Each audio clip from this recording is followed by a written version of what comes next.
अस्सलाम वालेकुम मोअज़्ज़िज़ नाज़रीन गिरामी। सैफ अली ख़ान नाम तो मुसलमानों वाला है, तो उसने अपने बेटे का नाम तैमूर रखा। और तैमूर उज़्बेकिस्तान का एक बादशाह था और वो इंडिया आया और उसने वाकई यहाँ पर फतूहात की। और आज हिंदू उसको तो ज़ालिम शुमार करते हैं, और अंग्रेज़ ने जो जुल्म हिंदुओं पे किया उनको कुछ नहीं कहते। वो अब्बा है, वो दादा है, वो थप्पड़ मार लेता है, कोई बात नहीं है। आइए देखते हैं, ये हिंदू यही कह रहा है, इसका नाम भी है और विश्वास के नाम से कोई नाम आता है इसका, और ये जो कह रहा है। इसके बाद फिर प्रतापगढ़ी साहब जिंदाबाद, उन्होंने इस पे इन्हीं के शहर में आके एक नज्म पढ़ी है इस पे। आइए देखते हैं, वीडियो को लाइक करें, चैनल को सब्सक्राइब करें, वीडियो को व्हाट्सएप पे जरूर शेयर करें, कमेंट करके बताएं वीडियो कैसी लगी। मुझे पता है कि ये टिप्पणियां रिकॉर्ड करने के लिए बैठे हैं, लेकिन फिर कह दूं, माया नगरी में बैठने वाले लोगों को ये समझना पड़ेगा कि देश क्या चाहता है। क्या बात है, आहा, वाह, वाह, अब ये चलेगा नहीं कि लोकप्रियता हमसे लोगे, पैसा हम देंगे, टिकट हम खरीदेंगे, हीरोइन हम बनाएंगे, हीरो हम बनाएंगे, और तुम्हारी तीसरी शादी से औलाद होगी तो उसका नाम तुम बाहर से आने वाले किसी आक्रमणकारी के नाम पर रख लोगे। ये चलेगा नहीं। क्या बात है, आहा, वाह वाह वाह, जिंदाबाद, वाह वाह वाह। इतने नाम पड़े हैं यार, कुछ भी रख लेते तुम। रिजवान रख लेते, उस्मान रख लेते, यूनुस रख लेते, हुजूर के नाम पर कोई नाम रख लेते। तुम्हें एक ही नाम मिला।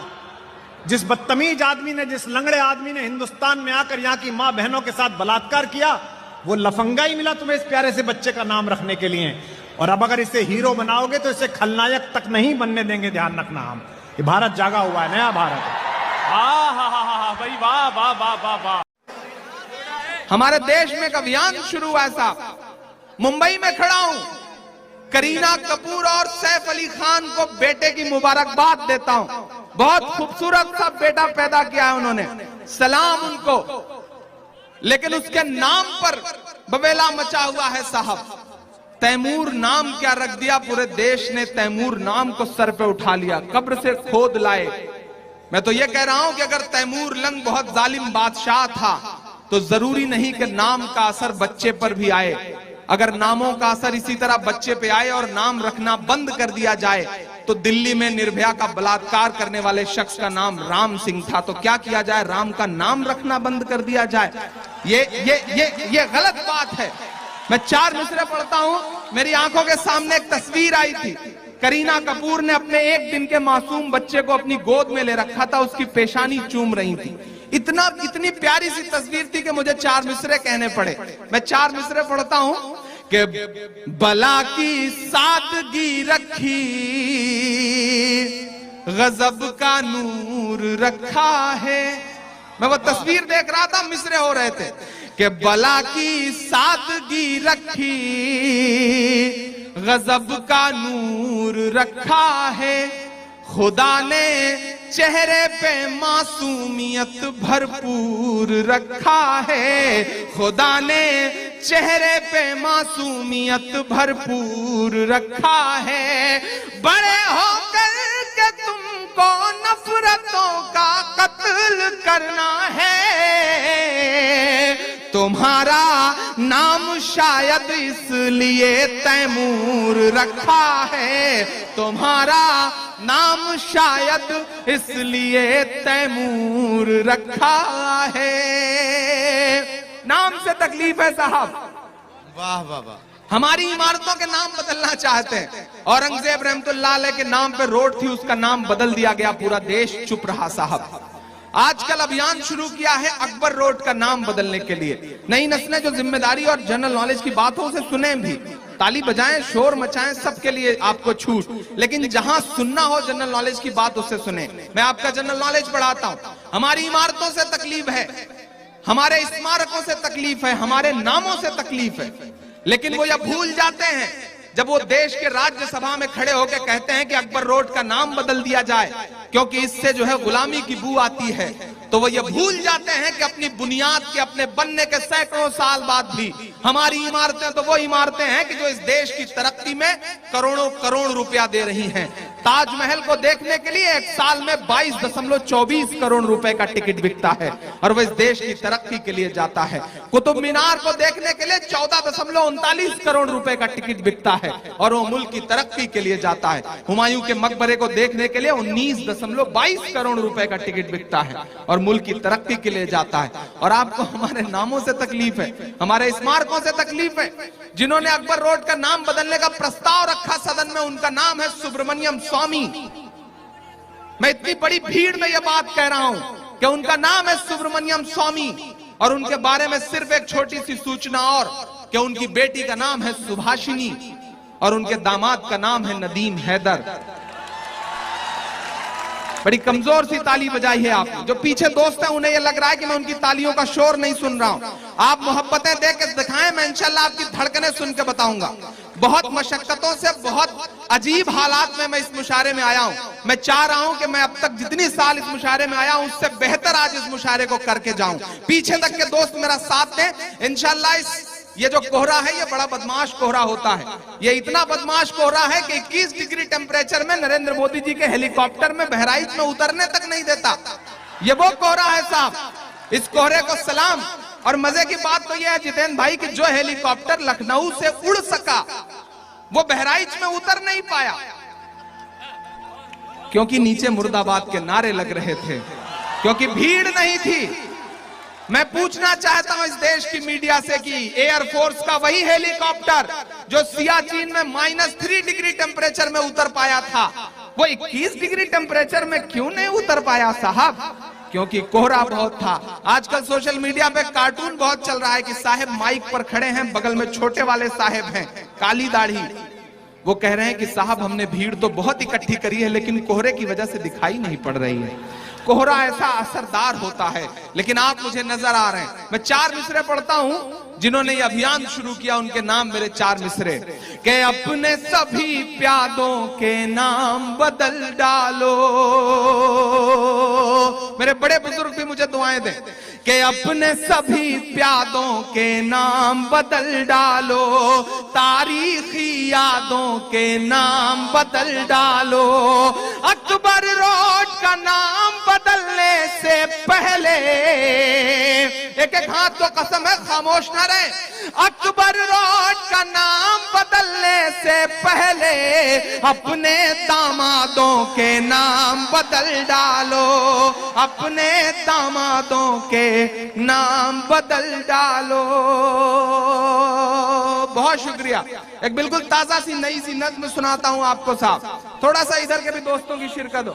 मेरा बहुत प्यारा दोस्त मुस्तफा बैठा हुआ, इम्तियाज बनू, सुफियान गुड्डू, शानू पठान साहब, डॉक्टर साहब, इन सब दोस्तों की शिरकत। सोनू हाशमी साहब, इनका नाम लेने से डर लगता है क्योंकि ये सोनू हाशमी और हाशमी का मुझ पे असर हुआ तो मैं इमरान हाशमी हो जाऊंगा और वो मैं होना नहीं चाह रहा क्योंकि मैं बड़ा शरीफ सा आदमी हूं। मैं एक नज़्म सुनाता हूं आपको साहब और चौराहा चुन लीजिए। 3 या 4 दिन बचे हैं। आसिम भाई कुछ कह रहे हैं। अच्छा, अरे आप ले रहे हैं तो फिर मुझे लेने की क्या जरूरत है? जब आप जैसा इंसान भी उनका नाम लेने के लिए मजबूर हुआ है तो ये तो मोहब्बतों को सलाम। एक बार जोरदार ताली बजाएं। समीम साहब आपको मुबारकबाद। और ये देखिए, ये बड़ा मजेदार, आज इस मुशायरे को मैं और खास तौर से सलाम करता हूं कि एक अजब सा कॉम्बिनेशन है। कश्मकश भी है, कॉम्बिनेशन भी है, मोहब्बतें भी हैं, आपस में खुलूस भी है। तो मैं चाहता हूं कमर भाई के लिए और खास तौर से शमीम साहब की मोहब्बतों के लिए, एक नोटबंदी के 40-45 दिन तक 500 रुपए की पुरानी नोट से पेट्रोल बिकता रहा, डीजल बिकता रहा, लेकिन सब्जी नहीं बिकी, दूध नहीं बिका, अनाज नहीं बिका। क्यों? क्योंकि डीजल और पेट्रोल अंबानी का है, अनाज किसान का है साहब। किसानों के लिए कोई जगह नहीं है। देश हित की वो बातें कर रहे हैं जिन्होंने 2.5 साल में 72 करोड़ रुपए का कपड़ा पहना है, वो बताएंगे देश हित। माना आदरणीय नरेंद्र मोदी जी के देश हित में हमें कतार में रहना चाहिए, लेकिन देश हित का ठेका सिर्फ इस गरीब अवाम ने नहीं ले रखा है। अगर देश हित में देश का जवान सीमा पर खड़ा रहता है कई कई दिन, तो वही जवान बिना वर्दी बदले सरहद पर कई कई दिन मुल्क की हिफाजत में खड़ा रहता है। आपको बेहिसी क्यों नहीं होती जब आप गोवा, कर्नाटक और महाराष्ट्र के 3 घंटे के प्रोग्राम में 3 कपड़े बदलते हैं? आप भी उस जवान की तरह एक कपड़े में भाषण दें, तब तो मैं भी जानूं कि आप देश हित में कुछ करना चाहते हैं। यह देश हित का चाशनी है, देश हित का चूरन गलत बात है साहब। अब तक तकरीबन 1.5 लाख करोड़ रुपए के कारोबार का नुकसान हुआ। तो नाज़रीन गिरामी, बात पहली यह है कि नाम के माना का असर जरूर होता है। तो तैमूर नाम का मतलब क्या है? उसका मतलब है मजबूत, लोहे की तरह मजबूत। तो अगर किसी ने अपने बच्चे का नाम तैमूर रख लिया तो इसमें तो कोई मसला नहीं है। क्यों? वो मैं आगे आ रहा हूं। अच्छा, आगे प्रतापगढ़ी का सियासत करना भी इसको सलाम है यार, सलाम है। सियासत करना आती है इस बंदे को, इसमें कोई शक नहीं है। और हिंदू की नफरत का अंदाजा लगाएं कि अकबर रोड, क्योंकि वो अकबर बादशाह के नाम पे है, तो उसको भी अब क्या करना चाहते हैं? नाम बदलना चाहते हैं। भाईजान, मैं अब क्या कहूँ आगे आपको। आपने बाबरी मस्जिद को नहीं छोड़ा तो इसको भी नहीं छोड़े, कोई बात नहीं, बदल दें, हमें कोई फर्क नहीं पड़ता, हमने नहीं रखा है, मौजूदा दौर के मुसलमानों ने नहीं रखा। अकबर ने किसी हिंदू को गुलाम नहीं बनाया, अंग्रेज ने बनाया। इवन के 600 मजदूर जो पटड़ियां बिछाते थे, हिंदू मजदूर, नदी में कूद के जान दे गए। उनका हमसे नहीं होता, क्योंकि रोटी नहीं मिलती, काम 2 आदमियों को रोज करना होता था, रोटी नहीं मिलती थी इतना। अब हल्की फुल्की उबली हुई दाल और थोड़ी बहुत रोटी। और हुमायूं पहला जो मुगल बादशाह गुजरा है, और उससे पहले तो मुसलमानों की बादशाह थी ही थी, और हुमायूं के बाद फिर दूसरा बादशाह जो गुजरा है वो क्या कहते हैं, अकबर बादशाह गुजरा है। खैर, आगे आते हैं हम इसकी तरफ, तैमूर लिंग की तरफ, कि ये कौन था और क्यों आया और उसने क्या जुल्म किए थे या नहीं किए थे। पहली बात, तैमूर लिंग एक ज़हीन और जंगी हिकमत अमली में माहिर हुक्मरान था। उसने अपने अहद में बड़ी फतवात की और एक वसी सल्तनत कायम की जो मशरकी यूरोप से लेकर हिंदुस्तान तक फैली हुई थी। वो इस्लामी उलूम और फ़नून का सरपरस्त था और समरकंद को अपने दौर में इल्म और तहजीब का मरकज़ बनाया, और मसाजिद और मदारिस और फलां चीज़ें बनाई, और उलमाए किराम को भी बहुत कुछ दिया। हिंदुस्तान की फतवात 1398 में तैमूर लिंग ने हिंदुस्तान पर हमला किया। उस वक्त दिल्ली पर ताल्लुक तगलिक ख़ानदान का सल्तनत नुसरत शाह हुक्मरानी कर रहा था, मुसलमान था। तैमूर के हिंदुस्तान पर हमले के वजूहात दर्ज झेले, दौलत और ताकत का हुसूल, ठीक है, ये एक जुल्म वाली बात है, मौजूदा दौर के मुसलमान उसके जिम्मेदार नहीं हैं। हिंदुस्तान उस वक्त दौलतमंद मुल्क समझा जाता था। जिहाद का दावा, तैमूर ने कहा कि वो गैर मुस्लिम हुक्मरानों के खिलाफ जिहाद करने आया है। अब गैर मुस्लिम हुक्मरानों का वहाँ हाल ख़राब होगा तो जिहाद करने आया है ना, जालिम थे। जंगी हिकमत अमली, तैमूर ने अपने हमलों के दौरान बेहतरीन जंगी हिकमत अमली अपनाई। उसने दिल्ली की तरफ बढ़ते हुए कई छोटे राजाओं और सरदारों को शिकस्त दी।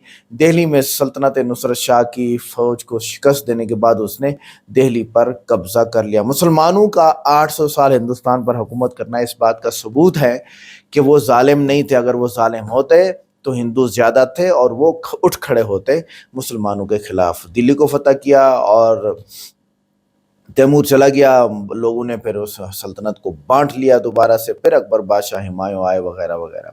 अहम पहलू, तैमूर लिंग ने दुनिया को ये दिखाया कि आज़म और हिकमत अमली से बड़ी कामयाबी हासिल हो सकती है।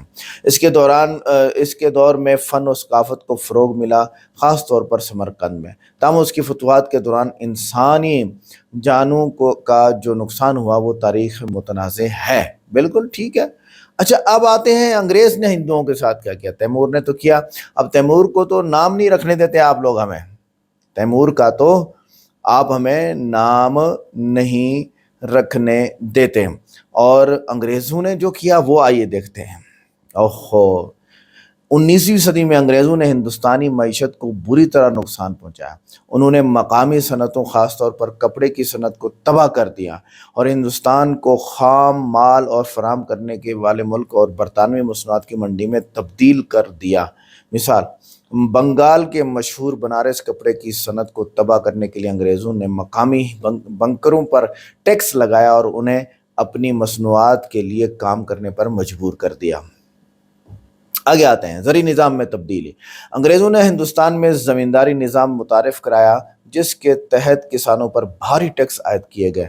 ज़मीन की पैदावार का एक बड़ा हिस्सा बरतानवी हुकूमत को दिया जाता था और किसानों को फाका कशी का सामना करना पड़ा। मिसाल जैसे बंगाल का कहत 1770 ईस्वी में अंग्रेज़ों की इस्तेसाल ज़री पॉलिसियों का नतीजा था जिसमें लाखों लोग भूख से मर गए। अब बताइए, ओहो, 19वीं सदी में अंग्रेज़ों ने हिंदुस्तानी सकाफत और मज़हब में मुदाखलत की कोशिश की। अब मैं इसकी मिसालें देता हूँ। मिसाल के तौर पर जिससे मकामी आबादी में बेचैनी पैदा हुई। ईसाईयत के फ़रोग़ के लिए अंग्रेज़ों ने हिंदुस्तानियों की मजहबी अकायद पर हमला किया। मिसाल 1857 में जंग आज़ादी की एक बड़ी वजह अंग्रेज़ों का बंदूकों के कारतूस पर सूअर और गाय की चर्बी का इस्तेमाल था जो हिंदू और मुसलमान फौजियों की मजहबी जज्बात को मजरूह करता था। कहीं पे दिखाओ अकबर बादशाह ने, शाहजहां ने, हुमायूं ने, बाबर ने, बहादुर शाह जफर ने गाय की बेइज्जती की हो, कहीं पे दिखाइए। है अंग्रेज ने ये किया और आप ये कहते हैं कि ये अजीब बात करते हो यार आप लोग। तौबा। तालीमी इस्तिसाल। अंग्रेज ने क्या किया? अंग्रेज़ों ने हिंदुस्तानी तालीमी निज़ाम को तबाह किया और अपनी मर्जी के मुताबिक नया निज़ाम मुतारिफ कराया जो सिर्फ क्लर्क और निचले दर्जे के मुलाजमीन तैयार करने के लिए था। उन्होंने हिंदुस्तानी ज़बानों और उलूम को नज़रअंदाज किया और अंग्रेज़ी ज़ुबान को मुसल्लत किया। लॉर्ड मिकाले की तालीमी पॉलिसी जिसने हिंदुस्तानी रिवायती उलूम को ख़त्म कर दिया और अंग्रेज़ी को बरतरी दी। और फिर जब अलीगढ़ यूनिवर्सिटी बनी और मौलाना अबुल कलाम आज़ाद रहमतुल्लाह अलैह ने तुम्हारे तालीमी निज़ाम को यहाँ तक पहुँचाया कि एटम बम बना लिया आपने, और आज हिंदुस्तानी फिर भी उसी तालीमी निज़ाम की जद में है। पढ़ते पढ़ते बूढ़े हो जाते हैं और उसके बाद बुढ़ापे में अयाशी कर नहीं सकते। वो फौजी मजालिम। अंग्रेज़ों ने हिंदुस्तानी फौजियों और अवाम पर बदतरीन जुल्म ढाए। जब भी आज़ादी के लिए कोई तहरीक उठी उसे सख्ती से कुचल डाला। 1857 की जंग आज़ादी के बाद दिल्ली और दीगर इलाकों में हज़ारों लोगों को कत्ल किया गया और सैकड़ों बागियों को तोप के दहाने पर बांध कर उड़ा दिया गया। इसमें मुसलमान उलमा भी थे, इसमें अंग्रेज़ ने सब कर ये किया। अब आगे कहने का मकसद यह है कि इस वक्त जिस बर्बादी में हिंदुस्तान झुलस रहा है उसको मैं थोड़ा सा बयान कर देता हूँ कि तालीमी निज़ाम का जो दौरानिया है, सर्कल है, वो बहुत बड़ा है। देखें, मैं सऊदी अरब गया अल्हम्दुलिल्लाह, वहाँ 18 साल का लड़का, 20 साल का लड़का, 22 साल का लड़का बहुत बड़ी पोस्ट पे है। वो अपनी जवानी की ज़िंदगी एक बेहतरीन इनकम के साथ गुजारता है। और हिंदुस्तान की अक्सरियत क्या है कि वो अपनी जवानी पढ़ाई में लगा के और उसके बाद हार्ट के पेशेंट बन के, शुगर के पेशेंट बन के, एक अच्छी नौकरी वाली नौकरियां तो फिर भी मसाइल हैं, वो ज़िंदगी गुजारते हैं और शादी करते हैं। और शादी पता नहीं चल भी पाती है कि नहीं चल पाती। अल्लाह ही माफ़ फरमाए। इस दौर के अंदर 40 से 50 साल या 35 से 50 साल, इस 15 साल की ज़िंदगी में शादी को चलाना एक कभी तो आसान नहीं होता, कभी मुश्किल हो जाता है, कभी क्या बहरहाल बढ़ते जाते हैं मसाइल। भाई खुदा के लिए आप ज़रा थोड़ा सा तालीमी निज़ाम के दौरानिए को कम तो करें। ठीक है, बच्चा एफएससी के बाद, वो तो 20 साल हो गए उसके, भाई एफएससी तक आप उसे जो डिग्री करानी है करा दें। ये मुमकिन क्यों नहीं है? किसने कहा नहीं मुमकिन है? अभी मैं देख रहा हूँ ना, खान सर साहब कैसे उन्होंने डिग्रीज़ को मुख्तसर किया और हिंदुस्तानियों के लिए एक बेहतरीन ज़िंदगी का जो है उन्होंने निज़ाम बना के दिया है। तो और क्या चाहिए भाई? मुसलमानों को आप ऐसे ही बोलते रहते हैं। आइए मिलते हैं नेक्स्ट वीडियो में। अस्सलाम वालेकुम।